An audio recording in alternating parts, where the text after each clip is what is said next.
Welcome to Net Front Presence. I'm Matt DeFranks of the St. Louis Post-Dispatch, joined by Nathan Mills, also of the St. Louis Post-Dispatch. And Nathan, since the last time we talked, it seems like not a ton has changed. It's kind of been a lot of more of the same for this St. Louis Blues team as we head towards the Olympic break. Yeah, I feel like every time we start one of these, I feel almost bad, like we're just talking about the same thing over and over, but it feels like the season has been like that, right? Like you might get a little flash here and there, like we got in the Florida game. It felt like a Blues game at first that it has all season, and then it got a little fun there at the end, right? And had a good time. Then against the Blue Jackets, right back to the same old thing. So here we are, you and I, talking about the same old thing.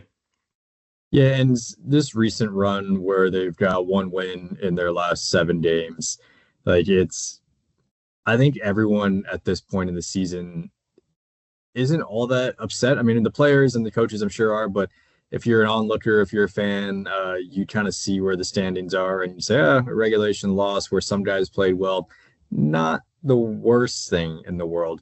It's honestly the most noteworthy thing from the past 2 weeks has been kind of who they've lost to in terms of the schedule, right? So Mhm. they've lost 4 games in a row now to teams on the back end of a back-to-back. So Edmonton, Winnipeg, Dallas, Columbus, they all played the night before. And I believe that they all traveled, I want to say.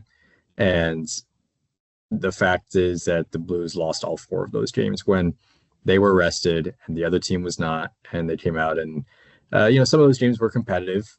The Dallas game, the Winnipeg game, the Columbus game, they're all basically 1 goal games until the very end where Winnipeg and Columbus scored an empty netter.